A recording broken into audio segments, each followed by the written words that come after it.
Tem sido uma semana movimentada, para dizer o mínimo, na diplomacia brasileira. Agora se fala de uma série de desgastes acontecendo por uma variedade de motivos com 3 países em particular. Eu vou passar com eles imagem a imagem aqui do lado. Passa comigo, por favor, Daniel. A gente tem aqui, primeiro, os Estados Unidos que renovaram na terça-feira a situação do Brasil ser declarado uma ameaça, ou melhor dizendo, uma emergência nacional de segurança, por vários motivos, nos quais se inclui, entre a postura do STF com as redes sociais, o fato de que, censuraram perfis e mandaram a rede dizer para esses perfis, violando a legislação tanto nacional quanto a prática das redes sociais, que haviam sido as próprias redes que haviam bloqueado esses perfis, entre outras práticas, que incluem remover o X do ar ou até pegar ativos vindo da SpaceX, da Starlink, a época da crise que teve ali com o X.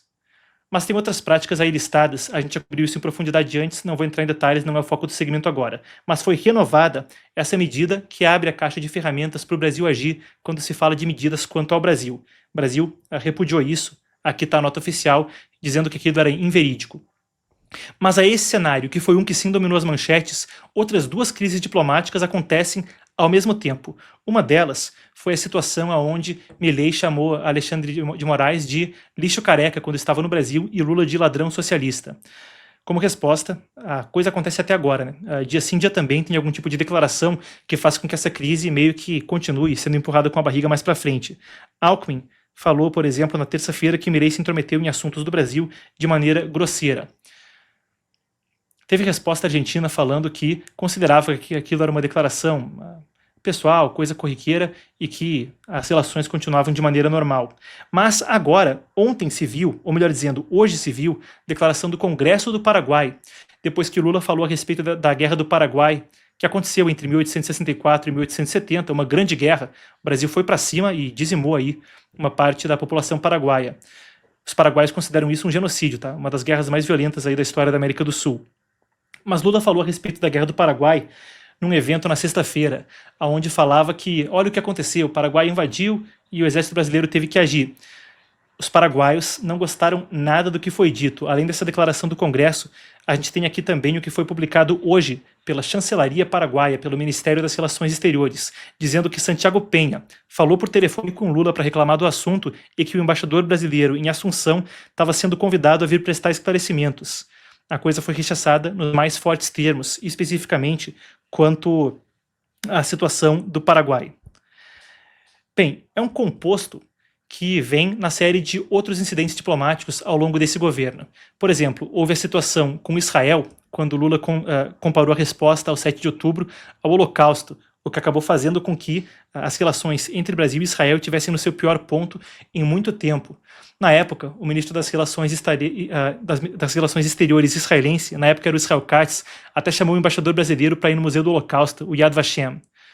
Desencontros com a Ucrânia, aquela ideia de que a guerra ia ser resolvida na base da mesa do bar, e chegou até a falar que só os bagrinhos estavam no Tribunal Penal Internacional. Essa série de desgastes vem também com algumas respostas, e aí quero trazer algumas delas que aconteceram ao longo da semana. Então aqui a gente tem o Brasil, por exemplo, contestando os Estados Unidos na OMC. Uma iniciativa que, já adianto, não vai dar em nada, tá? A OMC é uma organização que tem o seu nível mais alto de apelação parado desde 2019. É um mecanismo que, no passado, foi predominante nas relações internacionais. Por agora, parece que a coisa não progride. Outra das reações foi, por exemplo, fazer declarações bilaterais com a China. Normalmente, quando tem algum desencontro com Trump, telefonam para o Xi Jinping e os dois publicam uma nota dizendo que conversaram e que reiteram apoio à soberania, etc. Movimentações nos BRICS também são uma resposta do que aconteceu ao longo do mandato. Falar timidamente sobre uma nova moeda, ou até a relação com o Irã, que é bastante complicada. São alguns dos incidentes quando a gente fala a respeito de como se respondeu a isso. Bem, uma semana que teve, então, essa resposta na OMC e esses 3 incidentes.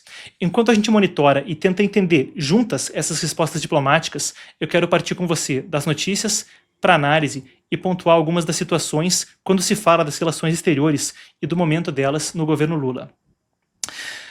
Primeiro ponto é que eu quero trazer uma premissa aqui. As crises são complicadas e, claro, tem diversas razões, desde aí de os Estados Unidos reagirem com o que consideram ser uma reação legítima ao que aconteceu com o X e outros incidentes da relação bilateral, até Milei ter falado coisas que, bem, veio aqui e xingou as autoridades brasileiras. Agora, a forma como se reage parece ser extemporânea, coisa de outra época. Vou dar um exemplo. Até falava sobre isso agora há pouco. As economias globais estão cada vez se voltando mais para dentro, não para fora. As organizações multilaterais, como a OMC, estão colapsando e são incapazes de resolver esse tipo de crise. Muito do que há 10 anos se resolveria falando com a ONU, ao longo desse mandato de Trump, tem sido resolvido em diplomacia, cara a cara, por vezes com pressão econômica, por vezes com pressão militar.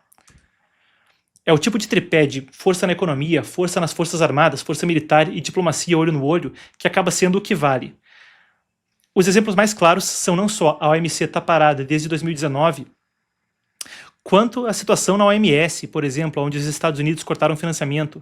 A UNRWA, a agência que lidava com a situação na Palestina, agora basicamente substituída pelo Conselho de Paz do Trump para os fins efetivos.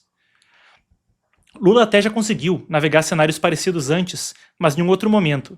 Na época onde ele lidava com esse tipo de situação dessa forma, por toda a região, das ditaduras, as democracias eram os chamados companheiros. Foi a época da tal onda rosa na América Latina, onde os presidentes eram basicamente todos amigos pessoais de Lula. O momento onde esse tipo de resposta funcionava era um onde a Organização Mundial do Comércio também buscava resolver, quando a situação não se resolvia na relação bilateral. Agora o cenário é completamente diferente, não só com o que eu estava falando sobre a relação bilateral entre os dois países, mas com isso aqui, que é o mapa da América Latina politicamente. Esse mapa é divulgado pelo G1. Nele, isso foi ainda antes da eleição da Keiko Fujimori no Peru. Agora, basicamente, todos os países da região, na América do Sul, exceto, porque Suriname, Guiana e a Venezuela, mas com tutela americana, são países que inclinam ao direitismo. Respostas como apelar para a OMC ou fazer o tipo de situação que funcionava em outras épocas pode ser insuficiente e acaba sendo uma resposta confusa. Só que aí tem um paradoxo. Por um lado, esse tipo de resposta pode não resolver os problemas, não resolver o tarifaço na OMC ou não resolver a relação bilateral. Pode até prejudicar o interesse nacional em longo prazo, mas ela é eleitoralmente uma situação conveniente. Isso é uma coisa até que o Flávio Bolsonaro havia falado quando contestou o tarifaço no início de julho. Quanto mais as tarifas eram impostas sobre o Brasil, ou quanto mais a crise internacional tinha desgaste, mais isso poderia ser uma retórica utilizada por Lula nas eleições. E acho que é uma leitura comum, até uma análise elementar a esse ponto, que falar a respeito disso tem sido a estratégia eleitoral de Lula. Qual que é o risco que fica aí conforme a esse desgaste diplomático essa semana? Os desafios que vão depender da relação com os vizinhos e da relação com os Estados Unidos são tremendos, coisa que vai afetar as próximas décadas.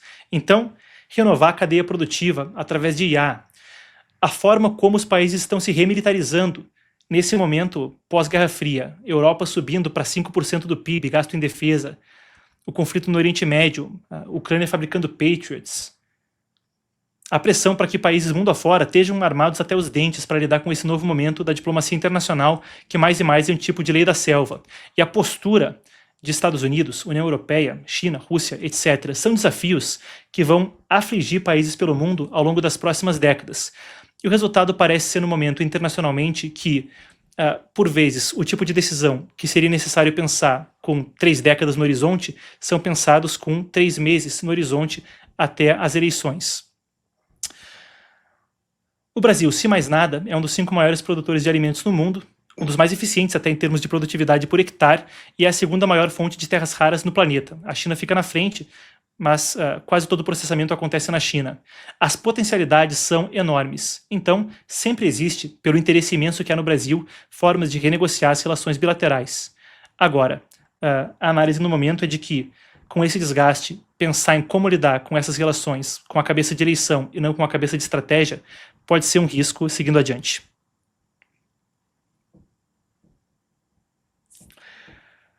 Pessoal, vamos fazer o seguinte. Eu vou ler na sequência os superchats e responder perguntas. Eu vi que tem aí algumas interessantes que vão ajudar a gente a montar aqui na pauta. Mas antes disso, tem as ofertas do dia para a gente conferir. Então, para você que já está se beneficiando com o conhecimento aqui, vai se beneficiar também com o bolso. Vamos lá, o que a gente tem para hoje? Solta, Daniel.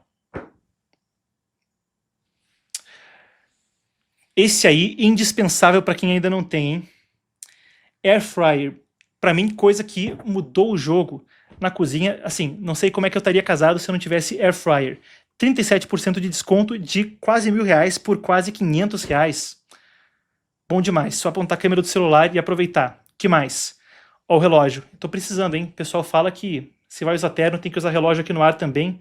E eu tô sem esses últimos tempos. Orian, preto, bonitão aí, reluzente, azul, 428, demais, só hoje esse preço. E para completar, jogo de panela antiaderente. Eu lembro que quando eu casei, fui comprar panelas com a esposa, e aí eu lembro que eu falei, atenção à palavra mágica, e ela falou desconto. Eu falei antiaderente. Faz diferença. Para quem tá em dieta até, usar menos gordura, o antiaderente é fundamental, vai fritar aquele ovo com quase nada de manteiga. E o jogo tá bom, hein? Quantas são? 10 peças por menos de 500 pila? Tá dado aí o recado, bom demais. Bom demais.